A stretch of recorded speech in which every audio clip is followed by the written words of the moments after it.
কেউ যদি তোমারে বলে যে আমি সব জানি, তুমি দুই আঙ্গুল দেখিয়ে বলো তুমি কিচ্ছু জানো না। তোমার শিখার অনেক বাকি।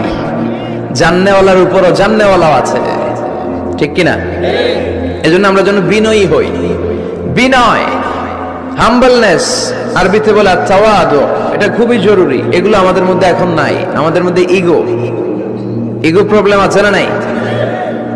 অহংকার, জেলাসি, অ্যারোগেন্স, এগুলো থেকে সম্মানিত ভাইয়ের আমাদেরকে বেরিয়ে আসতে হবে। দেখবেন সমাজে যারা খুবই হাম্বল, বিনয়ী, তাদেরকে সবাই পছন্দ করে না?